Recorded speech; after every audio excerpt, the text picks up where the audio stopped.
Hi നമസ്കാരം മക്കളെ. അപ്പോൾ നമ്മുടെ പുതിയൊരു വ്ളോഗിലേക്ക് എല്ലാവർക്കും സ്വാഗതം. അപ്പോൾ ഇന്ന് ഞാൻ വിചാരിക്കുന്നത് ഒരു ഡെയിലി വ്ളോഗ് നിങ്ങളെ കാണിക്കാം എന്നുള്ളതാണ്. അപ്പോൾ രാവിലെ തന്നെ ഞാൻ എന്താ ഫസ്റ്റ് ചെയ്യുന്നതെന്ന് വെച്ചാൽ നമ്മുടെ ജനാലയും കഥവും എല്ലാം തുറന്നിടും. അപ്പം വെട്ടവും വെളിച്ചമൊക്കെ അകത്ത് കയറുമ്പോൾ തന്നെ ഒരു ഫ്രഷ്നെസ്സാണ്. അത് കഴിഞ്ഞിട്ട് ഞാൻ തൂക്കാൻ തുടങ്ങും കേട്ടോ. അപ്പം എല്ലായിടവും നമ്മുടെ വീടിനകം ഫുള്ള് തൂത്ത് വൃത്തിയാക്കിയിടും. എന്നിട്ട് മാത്രമേ ഞാൻ ഭക്ഷണം കഴിക്കുകയുള്ളൂ. കാരണം എനിക്ക് ഈ വൃത്തികേടായി കിടന്നു കഴിഞ്ഞാൽ വലിയ വൃത്തികേടൊന്നും ഇല്ല, പക്ഷെ എന്നാൽ ഈ തൂത്ത് വാരാതെ ഇങ്ങനെ കിടന്നാൽ എനിക്ക് അവിടെ ഇരുന്ന് ഭക്ഷണം കഴിക്കാൻ തോന്നത്തില്ല. അപ്പം ഞാൻ ആദ്യം തന്നെ ഇതെല്ലാം ചെയ്തിട്ടേ ഭക്ഷണം കഴിക്കത്തുള്ളൂ. അപ്പം ഞാൻ തൂത്തുവാരിയൊക്കെ കഴിഞ്ഞപ്പോഴത്തേക്കും നേരെ അടുക്കളയിൽ വന്നിട്ട് എനിക്കായിട്ട് ചായ ഇടുകയാണ്. ആകാശം അങ്ങനെ ചായ, പാല് അങ്ങനെയുള്ള ഐറ്റംസ് ഒന്നും കഴിക്കത്തില്ല.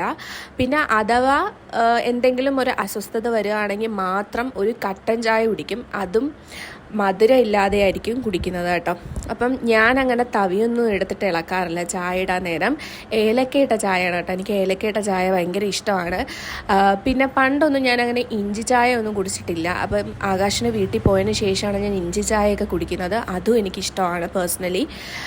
അങ്ങനെ ഞാൻ വിചാരിച്ചു ഗോതമ്പ് ദോശ ഉണ്ടാക്കാം എന്ന് അങ്ങനെ നെയ്യൊക്കെ ഒഴിച്ചിട്ട് ഗോതമ്പ് ദോശ ഉണ്ടാക്കാനായിട്ട് മാവൊന്ന് മിക്സ് ചെയ്തെടുക്കുകയാണ് വെള്ളം ഒഴിച്ച്. എനിക്കുണ്ടല്ലോ പണ്ട് ഈ ഗോതമ്പ് ദോശ ഇഷ്ടമേ അല്ലായിരുന്നു. എനിക്ക് കണ്ടുവിടാ. ഗോതമ്പ് ദോശ വീട്ടിൽ ഉണ്ടാക്കുന്ന ദിവസം ഞാനത് കഴിക്കത്തേ ഇല്ലായിരുന്നു. അതേപോലെ ഗോതമ്പിൻ്റെ പുട്ട്, ഗോതമ്പിൻ്റെ ചപ്പാത്തി അങ്ങനെയൊന്നും എനിക്കിഷ്ടമല്ലായിരുന്നു. ഞാൻ അരി ആഹാരം മാത്രമേ കഴിക്കത്തുള്ളായിരുന്നു. അരി, പുട്ട് അങ്ങനെയുള്ള കാര്യങ്ങൾ മാത്രമേ ഞാൻ കഴിക്കത്തുള്ളൂ. അതേപോലെ പണ്ട് എനിക്ക് ഓർമ്മയുണ്ട്, നുറുക്ക് ഗോതമ്പിൻ്റെ കഞ്ഞി ഉണ്ടാക്കുമായിരുന്നു. അതും എനിക്കിഷ്ടമല്ലായിരുന്നു ഗൈസ്. എനിക്കിഷ്ടമേ അല്ലായിരുന്നു. ഞാൻ അന്നത്തെ ദിവസം ആഹാരം കഴിക്കത്തില്ല, അങ്ങനെ നടക്കുമായിരുന്നു. പക്ഷേ ഇപ്പം ഇതിനോടൊക്കെ ഇഷ്ടം തുടങ്ങി. കാരണം എനിക്ക് തോന്നുന്നു അഡൾട്ടിങ്ങിൻ്റെ ഒരു ഭാഗമായിട്ടായിരിക്കും. നമ്മൾ കുഞ്ഞിലെ ഇഷ്ടമല്ലാത്ത കുറേ കാര്യങ്ങൾ നമുക്ക് വലുതാവുമ്പോൾ ഭയങ്കര ടേസ്റ്റ് തോന്നും. പിന്നെ ഞാൻ വന്നിട്ട് ആഹാരം കഴിക്കുന്ന സമയത്ത് ഒന്നെങ്കിൽ ഫോണിൽ എന്തെങ്കിലും വ്ലോഗ് കാണും, അല്ലെങ്കിൽ ഇൻസ്റ്റയിൽ ഇങ്ങനെ സ്ക്രോൾ ചെയ്തുകൊണ്ടിരിക്കും, അല്ലെങ്കിൽ അങ്ങനെ ആയിരിക്കും. അപ്പം ഇപ്പം ഞാൻ എന്തായാലും ഫോൺ ഷൂട്ട് ചെയ്യാനുള്ളത് കൊണ്ട് ഞാൻ ലാപ്പിലാണ് കേട്ടോ യൂട്യൂബ് കണ്ടുകൊണ്ടിരുന്നത്. അങ്ങനെ ആഹാരമൊക്കെ കഴിച്ചു കഴിഞ്ഞപ്പോഴത്തേക്കും ഞാൻ നേരെ അടുക്കളയിൽ വന്നിട്ട് നമുക്കിന്ന് സ്പെഷ്യലായിട്ട് ലഞ്ചിന് എന്തെങ്കിലും ഉണ്ടാക്കണം. നമ്മൾ ബീഫ് മേടിച്ചിട്ടുണ്ടായിരുന്നു, 1/2 കിലോ ബീഫ്. ഇപ്പം 2 പേരല്ലേ ഉള്ളൂ. അത് തന്നെ നമുക്കിപ്പം 1/2 കിലോ മേടിച്ചാലും 2 ദിവസം എടുക്കാനുള്ളത് കാണും. അത് ഞാനൊന്ന് വെള്ളത്തിലിട്ടു. അരിയൊക്കെ കഴുകി കുക്കറിൽ ഇട്ട് നമുക്ക് വേവിക്കാൻ വെക്കാമെന്ന് വിചാരിച്ചു. അങ്ങനെ ഉണ്ടല്ലോ, ഞാൻ കുക്കറിൽ അരിയൊക്കെ ഇട്ട് അത് വേവിക്കാനായിട്ട് അങ്ങ് അടുപ്പത്ത് വെച്ചു. എന്നിട്ട് ഞാൻ ബീഫിനുള്ള കുറച്ച് ചെറിയ ഉള്ളിയും വെളുത്തുള്ളിയും കാര്യങ്ങളൊക്കെ ഒന്ന് അരിഞ്ഞെടുക്കാമെന്ന് വിചാരിച്ചിട്ട് ഹോളിൽ വന്നതാണ്. അടുക്കളയിൽ നിന്ന് ചെയ്യാൻ പറ്റത്തില്ല, ചൂടായതുകൊണ്ട്, ഈ ഒരു സമയം ആയതുകൊണ്ട് ഞാൻ ഹോളിൽ വന്നിരുന്ന് ഫാൻ ഇട്ടിട്ട് ചെയ്യാമെന്ന് വിചാരിച്ചു. ഇപ്പം ഞാൻ ചിരിക്കുന്നത് എന്തിനാന്ന് വെച്ചാൽ എനിക്ക് തോന്നുന്നു ഞാൻ ഏതോ ഇൻ്റർവ്യൂ കണ്ടിട്ട് ചിരിക്കുവാണ് കേട്ടോ യൂട്യൂബിൽ. ഗൈസ്, ഒരാളെ കാണിച്ചു തരാം ഗൈസ്. പാവം ഉറങ്ങിപ്പോയി, കാണിച്ചു തരാം. ഷുക്കുഡുവിനെ കൂട്ടിലിട്ട് എന്താന്ന് വെച്ചാൽ ഞാൻ ഷൂട്ട് ചെയ്തുകൊണ്ടിരിക്കുമ്പോൾ അവൻ ആ റീൽ സ്റ്റാൻഡ് വന്ന് തട്ടിയിടും. ഗൈസ്, പടിവാളി. ചോറിനുള്ള അരി അടുപ്പത്തിട്ട് കുറേ നേരമായിട്ട് വിസിൽ കേൾക്കുന്നില്ല. അപ്പം ഞാൻ വിചാരിച്ചു ഇനി ഗ്യാസ് ഓൺ ചെയ്തില്ലേ, കത്തിച്ചില്ലേ എന്ന് വിചാരിച്ചിട്ട് ഞാൻ അടുക്കളയിൽ വന്ന് നോക്കിയപ്പം ഗ്യാസ് തീർന്നു ഗൈസ്. അങ്ങനെ ദാണ്ടേ നമ്മുടെ ചോറൊന്ന് അരിയൊന്നും ഇട്ട് ഒന്ന് വെള്ളം ചൂടായതേ ഉള്ളൂ. ഞാൻ അതേപോലെ അത് വെച്ചിട്ടുണ്ട്. വേഗമാണെങ്കിൽ വേഗട്ടെ. ഇനിയിപ്പം ബീഫ് കറിയൊന്നും വെക്കൽ നടക്കത്തില്ല. ഞാനതുകൊണ്ട് ബീഫ് വെള്ളത്തിലിട്ടിരുന്നതാ. ഞാൻ വെച്ച് കഴുകി അങ്ങ് നമുക്ക് ഫ്രീസറിൽ തിരിച്ച് കയറ്റി വെക്കാം. ഗ്യാസ് വന്നിട്ട് ഇനി എന്തെങ്കിലും ചെയ്യാൻ പറ്റത്തുള്ളൂ. അപ്പം ഇന്നിനിയിപ്പം ഒന്നും ചെയ്യാൻ പറ്റത്തില്ല. കുഴപ്പമില്ല, ആകാശം പുറത്ത് പോയേക്കാണ്. ആകാശം അമ്മയും കൊണ്ട് ട്രിവാൻഡ്രത്ത് ചെക്കപ്പിന് പോയേക്കാം. ഞാൻ മാത്രമേ ഉള്ളൂ. അപ്പം രാവിലത്തെ കാപ്പിയൊക്കെ കഴിച്ചു. ഉച്ചയ്ക്കത്തെ കാര്യം ആകാശം ഒരു 2-3 മണിയൊക്കെ ആകുമ്പോഴത്തേക്ക് എത്തുമായിരിക്കും. അപ്പം എന്തെങ്കിലും കടയിൽ നിന്ന് വാങ്ങിച്ച് കഴിക്കാം. പിന്നെ ഗ്യാസ് ബുക്ക് ചെയ്ത് ഗ്യാസ് വന്നിട്ട് നമുക്ക് എന്തായാലും ഞാൻ ഇതിൻ്റെ ബീഫിൻ്റെ റെസിപ്പിയും കാര്യങ്ങളൊക്കെ ഇടാം. ഇന്നെല്ലാം കോളമായി, വിഷമമുണ്ട്. ഞാനൊരു ഡെയിലി വ്ളോഗ് എടുക്കാമെന്ന് വിചാരിച്ചതാ, പോയി കൈസ്, എല്ലാം പോയി. പോട്ടെ അല്ലേ. ഇത് 2 ദിവസം കഴിഞ്ഞിട്ട് നമുക്ക് ഗ്യാസ് വന്ന ദിവസമാണ് കേട്ടോ. ഒരു കണക്കിന് ഗ്യാസ് തീർന്നത് നല്ലൊരു കാര്യമായിട്ടാണ് എനിക്കിപ്പോൾ തോന്നുന്നത്. കാര്യം എന്താണെന്ന് വെച്ചാൽ ഗ്യാസ് തീർന്നതുകൊണ്ട് കണ്ടൻറ്റ് എടുക്കാൻ ഇല്ലാത്തതുകൊണ്ട് ഞാൻ മുമ്പേ മനസ്സിൽ കരുതിയിരുന്നൊരു കണ്ടൻറ്റായിരുന്നു എൻ്റെ എഡ്യൂക്കേഷണൽ ജേണി എന്ന് പറഞ്ഞിട്ട് ഞാൻ മുമ്പേ പോസ്റ്റ് ചെയ്ത ഒരു വീഡിയോ. ആ വീഡിയോ ചെയ്ത സമയത്ത് എനിക്ക് ഒന്ന് ഇമോഷണലായി, ഞാൻ ഭയങ്കരമായിട്ട് ഇമോഷണലായി. അത് ഇൻഡെപ്ത് എൻ്റെ മനസ്സിലുണ്ടായിരുന്ന കുറേ കാര്യങ്ങൾ പറഞ്ഞപ്പോൾ ഞാൻ ഇമോഷണലായി പോയതാണ്. അപ്പോൾ അത് കണ്ടിട്ട് എൻ്റെ +2 എന്നോട് മിണ്ടാതായൊരു ഫ്രണ്ട് എന്നെ നീ ഓക്കെ ആണോ എന്ന് വിളിച്ച് ചോദിച്ചു. അങ്ങനെ ഞങ്ങൾ തമ്മിലുള്ള പിണക്കമൊക്കെ മാറി. ഞങ്ങൾ ഭയങ്കരമായിട്ട് പഴയ കാര്യങ്ങളും വിശേഷങ്ങളും ഒക്കെ പറഞ്ഞു.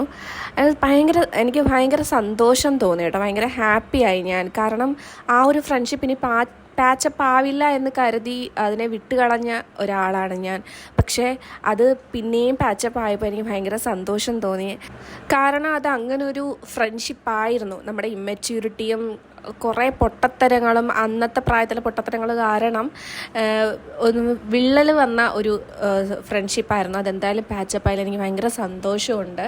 അപ്പം ഞാൻ ആദ്യം തന്നെ ബീഫ് കറി ഉണ്ടാക്കാമെന്ന് വിചാരിച്ചു. എണ്ണയൊഴിച്ച് ചെറിയ ഉള്ളിയും പച്ചമുളകും വാട്ടി അതൊന്ന് വഴണ്ട് വന്നപ്പം കുറച്ച് ഇഞ്ചി വെളുത്തുള്ളി പേസ്റ്റോട് ചേർത്തിട്ട് വീണ്ടും നന്നായിട്ട് വഴറ്റിയെടുത്തു. ആ നേരം കൊണ്ട് ഞാൻ പരിപ്പ് കറിക്കുള്ള കാര്യങ്ങളൊക്കെ റെഡിയാക്കുകയാണ്. നമ്മുടെ ചെറുപയർ നന്നായിട്ട് വറുത്ത് പൊടിച്ച് അതിനെ ഒന്ന് പാറ്റിയെടുക്കുകയാണ് കേട്ടോ. അങ്ങനെ നേരെ നമ്മുടെ പയർ റെഡിയായിട്ടുണ്ട്. ഇനി നമുക്ക് ബീഫ് കറിക്കുള്ള ആ ഒരു കൂട്ടുണ്ടല്ലോ, മസാലക്കൂട്ട്, അത് റെഡിയാക്കാം. ഞാൻ എപ്പോഴും ഇങ്ങനെ ആ മസാല എടുക്കുന്നത്.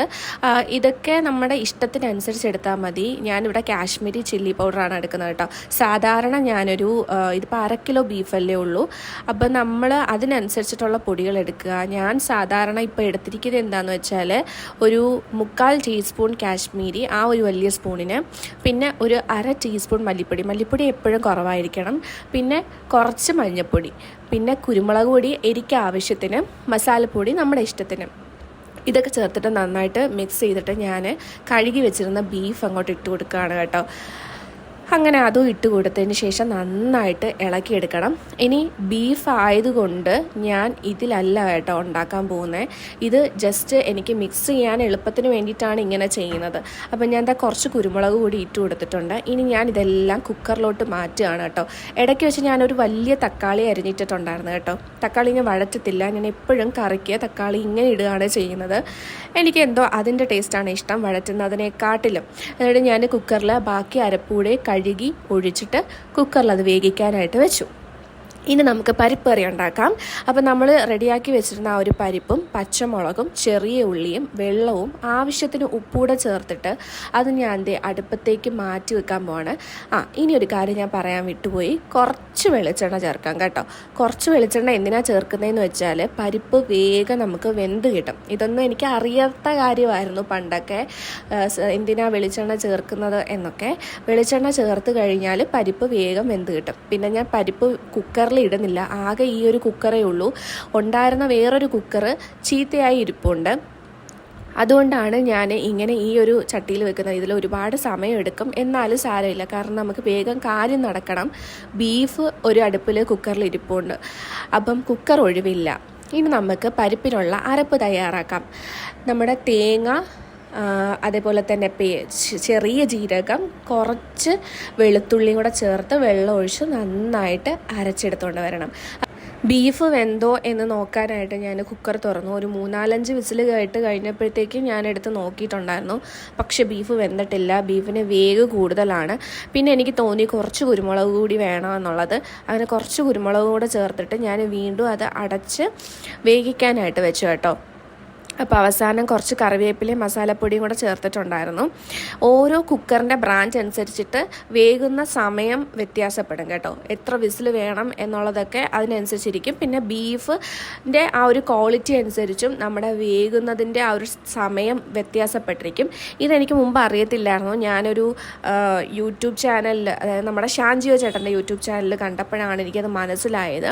അത് സത്യമാണ് കേട്ടോ. അപ്പോൾ ഓരോ കുക്കറിനും ഓരോ തരത്തിലായിരിക്കും. നമ്മുടെ കുക്കർ നമുക്കറിയാമല്ലോ. അപ്പോൾ അതിനനുസരിച്ചിട്ട് നമ്മൾ വിസിൽ കേൾപ്പിച്ച് വേവിച്ചെടുത്താൽ മതി കേട്ടോ. അപ്പം ഞാൻ എന്താ പരിപ്പ് കറി റെഡിയാക്കുകയാണ്. നമ്മൾ പരിപ്പ് വെന്ത് കഴിഞ്ഞപ്പം അരപ്പ് ചേർത്തിട്ട് നന്നായിട്ട് അരപ്പിൻ്റെ പച്ചമണം മാറുന്നത് വരെ അത് നന്നായിട്ട് തിളപ്പിച്ചെടുത്തു. അത് കഴിഞ്ഞിട്ട് ഞാൻ അതിനുള്ള കടുക് വറുത്തെടുക്കുകയാണ്. അപ്പം ഒരു ചീനച്ചട്ടി അടുപ്പത്ത് വെച്ച് എണ്ണ ഒഴിച്ച് കടുക് പൊട്ടിച്ച് ചെറിയ ഉള്ളിയും മൂപ്പിച്ച് കുറച്ച് കറിവേപ്പിലയും കൂടെ ചേർത്തിട്ട് പരിപ്പ് കറിയിലേക്ക് ചേർക്കുകയാണ്. ചേർത്ത് കഴിഞ്ഞിട്ട് നമ്മളതൊന്ന് അടച്ചു വെക്കണം. അപ്പോൾ അതിനകത്തുള്ള ഫ്ലേവർ ഫുള്ള് അതിലിറങ്ങും. പിന്നെ വിളമ്പാൻ നേരം മാത്രമേ അത് ഇളക്കാവുള്ളൂ കേട്ടോ. അപ്പോൾ നല്ല ടേസ്റ്റ് ആയിരിക്കും. ഞാൻ ഒഴിച്ച എണ്ണയുടെ അളവ് ഇച്ചിരി കൂടിപ്പോയി, പക്ഷേ എങ്കിലും അടിപൊളി ടേസ്റ്റായിരുന്നു. ഇനി ആ കടുക് വറുത്ത അതേ ചട്ടിയിൽ തന്നെ ഞാൻ പപ്പടം വറുത്തെടുത്തു കേട്ടോ. അത് കഴിഞ്ഞിട്ട് ഞാൻ അവിടെയൊക്കെ ആ ഒരു ഗ്യാസിൻ്റെ സ്റ്റൗവിൻ്റെ പുറമൊക്കെ നന്നായിട്ട് തുടച്ചെടുത്തു. ഇപ്പോഴും നമ്മുടെ ബീഫ് വെന്തിട്ടില്ല കേട്ടോ. ബീഫ് അവിടെ ഇരിക്കുകയാണ്. അപ്പോൾ നമ്മുടെ ചോറും പരിപ്പ് കറിയും പപ്പടവും എല്ലാം റെഡിയാണ്. ഇനി നമുക്കൊരു അച്ചാർ ഉണ്ടാക്കണം. അപ്പോൾ അതിന് മുമ്പിട്ട് ഞാൻ പാത്രമെല്ലാം കഴുകി വൃത്തിയാക്കി എടുക്കുകയാണ് കേട്ടോ.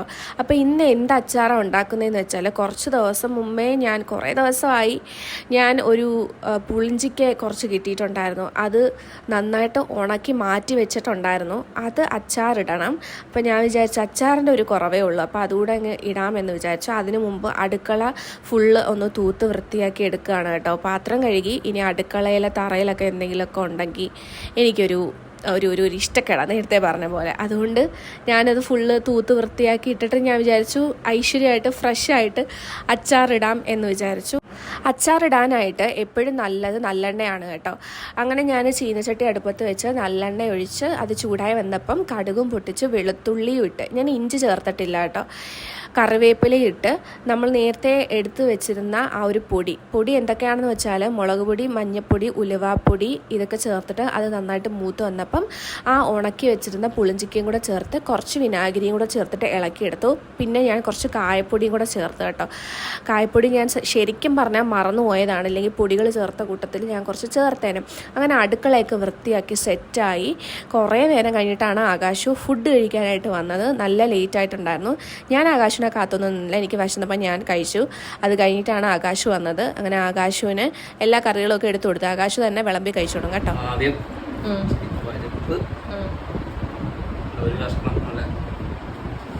പഞ്ഞി ബീഫ് കേട്ടോ, നല്ല പഞ്ഞി പോലെ ഇരിക്കും.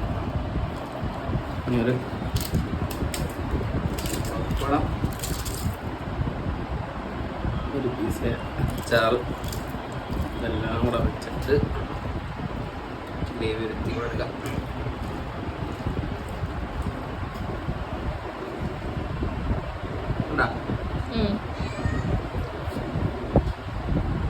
കൈമാറ്റ് എക്സ്പ്രഷൻ കാണാൻ വയ്യല്ലോ. എങ്ങനെയുണ്ട്? ഇഷ്ടപ്പെട്ടാ? ബീഫൊക്കെ പൊടി. എന്നെ പേടിച്ചിട്ടാണ് ആകാശം ഇങ്ങനെയൊക്കെ പറയുന്നത് കേട്ടോ. ചുമ്മാ പറഞ്ഞതാട്ടോ. നല്ലതാണെങ്കിൽ നല്ലതാണെന്ന് പറയും, കൊള്ളത്തില്ലെങ്കിൽ കൊള്ളത്തില്ല എന്ന് തന്നെ പറയും. ഞാനിപ്പോൾ ഒരു കുക്കിംഗ് എക്സ്പെർട്ടായി മാറിയിരിക്കുന്നു. എനിക്കും ഇഷ്ടപ്പെട്ടു. വിഷം തിരുന്നത് കൊണ്ടാണോ എന്ന് എനിക്ക് അറിഞ്ഞൂടാ. നല്ല ടേസ്റ്റായിരുന്നു ആ പരിപ്പ് കറിയും ആ ഒരു ബീഫും കൂട്ടിയൊക്കെ കഴിക്കാൻ. ഇപ്പം ഞാൻ എന്താ ചെയ്യുന്നതെന്ന് വെച്ചാൽ, കുറേ നാളായി ഞാൻ മുഖത്ത് എന്തെങ്കിലുമൊക്കെ ചെയ്തിട്ട്, ഒരുപാട് നാളായെന്ന് വെച്ചാൽ വർഷങ്ങളായി.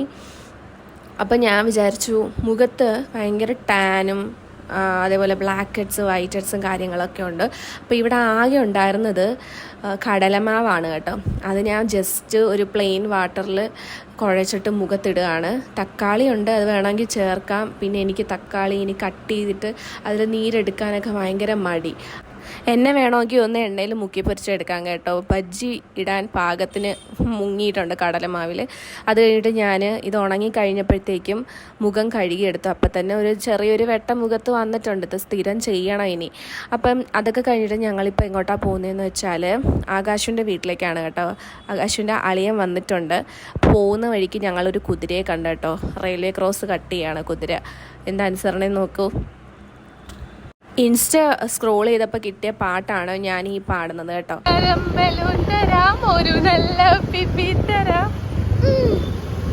ആകാശം അതിനനുസരിച്ച് ഡാൻസ് കളിക്കുന്നുണ്ട് കേട്ടോ. അത് കഴിഞ്ഞിട്ട് ഞങ്ങൾ ക്വിക്സിൽ ഒരു സാധനം വാങ്ങിച്ചിട്ട് നേരെ വീട്ടിൽ പോയിട്ടോ. അപ്പോൾ അത്രയ്ക്കുള്ള ഇന്നത്തെ വീഡിയോ. അടുത്ത വീഡിയോയിൽ കാണുന്നത് വരെ ബൈ.